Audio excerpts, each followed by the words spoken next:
বেগুন গাছে অতিরিক্ত বেগুন অবশ্যই ধরবে। গাছগুলিতে হবে কুইন্টাল কুইন্টাল বেগুন, যার বর্তমানে 1 কেজি বেগুন 45 থেকে 50 টাকা কেজি দরে বিক্রি হচ্ছে। বেগুনের প্রচুর দাম, কিন্তু আমাদের গাছগুলিতে যথেষ্ট আমরা বেগুন ধরাতে পারছি না। কখনো গাছে রোগ লাগছে, কখনো তা গাছের ফুল ঝরে যাচ্ছে, কখনো ধসা লাগছে, কখনো ফল পচে যাচ্ছে। এমত অবস্থায় নানান সমস্যার সৃষ্টি হচ্ছে।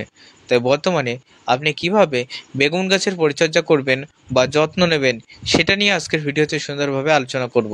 তাই ভিডিও জুড়ে রয়েছে আমি ইব্রাহিম। তাই ভিডিওটা প্রত্যেকে শেষ পর্যন্ত দেখার চেষ্টা করবেন এবং চ্যানেলে নতুন হলে আমাদের পাশে সাবস্ক্রাইব করে আমাদের পাশে থাকবেন। চলুন বন্ধু, শুরু করি। বন্ধু, বেগুন একটা রাজার চাষ। এখানে আপনি যত পরিমাণে খরচ করবেন তত পরিমাণে ইনকাম করতে পারবেন। বিশেষ করে এই টাইমটায় আমরা কিন্তু অধিকাংশ মাকড়া কুলি এই বেগুন চাষের দিকে ঝুঁকে থাকি। এছাড়াও এখন যদি আমরা চারা বপন করতে পারি, তাহলে আমরা কিন্তু সেটা সাদা ভাঙর বেগুনের জাতটা কিন্তু অবশ্যই চারাটা কিন্তু পুঁতে থাকি। সাদা ভাঙর অথবা মাকড়ার বেগুনের চারাটা আমরা বপন করে থাকি। তবে সাদা ভাঙর এখন যদি আমরা বসাতে পারি, আমরা অতিরিক্ত লাভ পাবো। কারণ আষাঢ় মাস থেকে আমাদের শুরু করতে হয় এবং অতিরিক্ত পরিমাণে ইনকাম করার জন্য এখনই বেস্ট উপযুক্ত সময়। তবে হ্যাঁ, বেগুন চাষের ক্ষেত্রে মাটিটা শোধন করা আবশ্যিক। যত বেশি পরিমাণে মাটি শোধন করবেন, চুন, সরিষার খোল, এমনকি বন্ধু গাছের গোড়ায় অবশ্যই সারা জমিতে জিঙ্ক সালফেট, এছাড়াও রয়েছে নিম খোল, এগুলো ছড়িয়ে যদি আপনি মাটিটা কাদা করে মিনিমাম 1 থেকে 2 সপ্তাহ রেখে দিতে পারেন, তাহলে সেগুলো পচে মাটিটা ধীরে ধীরে কিন্তু শুদ্ধতে পরিণত করবে। তাই বেগুন চাষের ক্ষেত্রে ইহা করতে পারেন। আজকে যেহেতু আমাদের আলোচনার বিষয় বেগুন গাছের পরিচর্যা, যে সমস্ত চাষিরা নতুন বেগুনের চারা বপন করেছেন, তারা অবশ্যই জমিতে চারা বপনের 3 থেকে 4 দিন বা 1 সপ্তাহ বাদে আপনি গাছের গোড়ায় শেকড় ছাড়া ওষুধ স্প্রে করবেন। শেকড় ছাড়া ওষুধ স্প্রে এর ভিতরে অন্যতম রয়েছে হোমা plus, auxin hormone, root X, এছাড়াও কিন্তু আরও নানান কোম্পানি, কালো সোনা, এরকম নানান কোম্পানির কিন্তু রয়েছে। আপনি যে কোনো একটা শেকড় ছাড়া ওষুধ 35 থেকে 45 টাকায় ক্রয় করে নিয়ে গাছে স্প্রে করে দেবেন। অবশ্যই গাছ এবং গাছের গোড়ায় গোড়ায় স্প্রে করবেন, এতে করে গাছেরও গতি ধরবে এবং গাছে কিন্তু শেকড়ের পরিমাণও বৃদ্ধি পাবে। এবার চলে আসি গাছের পরিচর্যা। গাছে কি কি পোকার পরিচর্যা দেখা যাবে, কি কি পোকা দেখা যাবে। বিশেষ করে বেগুন গাছের ক্ষেত্রে ব্যাপক পরিমাণে পোকার আক্রমণ দেখা যায়। 1 নম্বরে ফল ছিদ্রকারী লেদা পোকার যদি আমরা বিষ না দিই, তাহলে তো আমাদের বেগুন হবেই না, সব কানা হয়ে যাবে। 2 নম্বরে প্রচুর হারে সাদামাছি দেখা যাবে, যা গাছের পাতায় টিপ টিপ দাগ সৃষ্টি করবে, পাতা কুঁকড়ে দেবে। আর 3 নম্বরে চেলা পোকা বা চষি পোকা দেখা যাবে, বা এটাকে কৃমি পোকা, কিলবিলে পোকা, বা এটাকে অনেকে কিন্তু খিলখিলে পোকা, নানান রকমভাবে কিন্তু নামে কিন্তু এই পোকাকে ডাকে, যেটা কিন্তু একেবারে ক্ষুদ্র ক্ষুদ্র বলে, ক্ষুদ্র ক্ষুদ্র থাকে এবং ইংরাজি থেকে থ্রিপস বা চষি পোকা বলে। এই সমস্ত পোকার উপদ্রব দেখা যায়। এই পোকার অর্থাৎ জমিতে যদি প্রচুর হারে চষি পোকা দেখা যায়, তাহলে তো আপনার গাছ ঠিকই হবে না, বরঞ্চ নষ্ট হবে। আপনার পাশে যদি কেউ থাকে বা পাশে যদি কারোর বেগুনের জমি থাকে, সেখানে যদি সে বিষ না প্রয়োগ করে, আপনি যতই গাছে বিষ প্রয়োগ করেন না কেন, কাজ করবে না। তাই অবশ্যই এদিকে আমাদের খেয়াল রাখতে হবে। চলো বন্ধু, কোন প্রকার কোন বিষ বর্তমানে বেগুনের জমির ক্ষেত্রে ব্যবহার করব, সেটা অবশ্যই জানতে হবে। বেগুনের জমির ক্ষেত্রে আমরা প্রথমে ব্যবহার করব সেটা হলো ফল ছিদ্রকারী লেদা পোকার বিষ। হ্যাঁ বন্ধু, এই ফল ছিদ্রকারী লেদা পোকা বেগুন গাছের ডোককে নষ্ট করে, কাণ্ডকে ভেঙে দেয়। এমনকি বন্ধু, কাণ্ড ভেঙে দিলে সেই কাণ্ডর কিন্তু মূল অংশ থেকে ডিসকানেক্ট হয়। এছাড়া বেগুনকে কানা করে, যা কিন্তু বাজারে বিক্রি হয় না। এই সমস্ত সমস্যার সৃষ্টি হয়। তাই বিশেষ করে বর্তমানে আপনি 2টি বিষ একসাথে ক্রয় করে নিয়ে গাছ স্প্রে করবেন। 1 নম্বরে আমি চাষিদের বারে বারে বলে থাকি, হ্যাঁ বন্ধু, আপনারা সিংজেন্টা কোম্পানির সিমিডিয়াস এই বিষটা ক্রয় করবেন। সিংজেন্টা কোম্পানির সুমিডিয়াস এই বিষটা অবশ্যই ক্রয় করতে হবে। এর ভিতরে এমন কয়েকটি উপাদানভাবে তৈরি করা হয়েছে, যা বিশেষ করে বেগুনের জন্যই তৈরি। গাছের টিয়া পোকা, সাদামাছি বাদে প্রায় সমস্ত রকম, সাদামাছি এবং চষি পোকা বাদে প্রায় সমস্ত রকম পোকা চলে যায়। প্রত্যেক 10 লিটারে মিনিমাম 15 ml জলে গুলে গাছে স্প্রে করতে হবে। অতিরিক্ত দিলে গাছের ক্ষতি হবে। 15 লিটার ঢপে মিনিমাম কিন্তু আমাদের 20 ml জলে গুলে গাছে স্প্রে করতে হবে। এবং তার সাথে সাথে মাঝে সাথে আপনি কিন্তু এর সাথে প্রোফেক্স সুপার, প্রোভেনোভক্স প্লাস সাইপারমাইসিন গ্রুপের ওষুধ মাঝে সাথে স্প্রে করবেন, যদি শুধুমাত্র সিমিডিসে কাজ না হয়। ঠিক আছে, এবার চলে আসি বন্ধু সাদামাছি বা সেই সঙ্গে সঙ্গে প্রচুর হারে চষি পোকা দেখা দিলে। বিশেষ করে বেগুনের জমিগুলিতে আমরা সারা বছরই এক্সট্রা 20 থিম, এমনকি বন্ধু বাদশা এই সমস্ত অর্থাৎ অ্যাসিটামারফিড 20% গ্রুপের ওষুধগুলো ব্যবহার করি। আপনিও আপনার জমিগুলিতে অ্যাসিটামারফিড 20% গ্রুপের ওষুধ স্টার 20, থিম, বাদশা এছাড়াও অন্যান্য কোম্পানির ওষুধগুলো আপনি ব্যবহার করতে পারেন।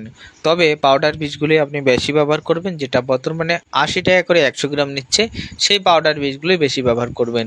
এতে করে সাদামাছির ক্ষেত্রে বেগুনের জমিতে বেশি পরিমাণে কাজ করে। এবং তারপরে আসি চষি পোকা। হ্যাঁ বন্ধু, অবশ্যই আপনার গাছে কোন পোকা লেগেছে তা অবশ্যই দেখে গাছগুলিতে কিন্তু বিষ প্রয়োগ করতে হবে।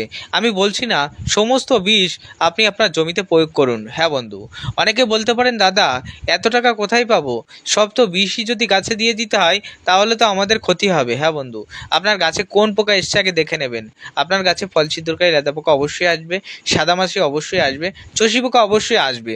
তাই অবশ্যই কোন পোকা এসছে সেটা দেখেই আপনি কিন্তু বিষগুলি ক্রয় করে গাছে স্প্রে করবেন, অযথা কিন্তু স্প্রে করবেন না। এবার চলে আসি বন্ধু থ্রিপস এবং চষি পোকা। বর্তমানে থ্রিপস এবং চষি পোকার ক্ষেত্রে ব্যাপক পরিমাণে যে বিষটা বেশি পরিমাণে কাজ করছে, যেটা চাষিরা দিচ্ছে, সেটা হলো টেলম্যাক্স। আমি অবশ্যই ছবি দিয়ে দেবো। এবং আরেকটা রয়েছে বন্ধু চমৎকার। হ্যাঁ বন্ধু, আপনি যদি টেলম্যাক্স এবং চমৎকার এই দুটোর মধ্যে যে কোনো একটা প্রত্যেক 10 লিটারে মিনিমাম 15 ml জলে গুলিয়ে সারা জমি স্প্রে করতে পারেন, ব্যাপক হারে চষি পোকাকে কন্ট্রোল করবে এবং গাছের গতি দেবে, গাছে ফল ফুল আনতে কিন্তু বজায় রাখতে প্রভৃতি সাহায্য করবে। তাই টেলম্যাক্স এবং চমৎকার আপনারা কিন্তু ব্যবহার করতে পারেন। ঠিক আছে দর্শক বন্ধু, আমি ডিসপ্লেতে ছবি দিয়ে দেবো, অবশ্যই দেখে নেবেন চষি পোকার বিষ। এবার আসি বন্ধু দ্বিতীয় ধাপে আসি। দ্বিতীয় ধাপে আমাদের গাছগুলিতে বর্তমানে টিপ টিপ দাগ, গাছের পাতায় আক্রমণ বা একেবারে পাতা কুঁকড়ে যাওয়ার আক্রমণ, ফল পচা প্রভৃতি দেখা যায়। তাই বেগুন গাছের ক্ষেত্রে নিয়মিত ইন্দোফিলের স্পিন ফাঙ্গিসাইড ব্যবহার করুন। এর ভিতরে কার্বনডাজিম এবং ম্যাঙ্কোজেম আছে, যা গাছের গতিবৃদ্ধি করতে, গাছের ফল পচাকে কন্ট্রোল করতে, গাছকে কালো রাখতে, পাতায় টিপ টিপ দাগ প্রভৃতিকে বন্ধ করতে ইহা ব্যাপক পরিমাণে সাহায্য করবে। তাই আমাদের কিন্তু অবশ্যই ইন্দোফিলের স্পিন ফাঙ্গিসাইড ব্যবহার করতে হবে। বন্ধু, ভিডিওতে ব্যবহৃত সমস্ত রকম বিষ এটা কিন্তু 100% পরীক্ষিত। যে বিষগুলো আমি আমার জমিতে প্রয়োগ করি এবং চাষিরা তার জমিতে প্রয়োগ করে 100% একেবারে রেজাল্ট দিয়ে থাকে, সেই সমস্ত তথ্যই আপনাদের মাঝে শেয়ার করি। তাই এগুলো মেনে আপনি আপনার গাছে প্রয়োগ করুন, আশা করি আপনি কাজ পাবেন।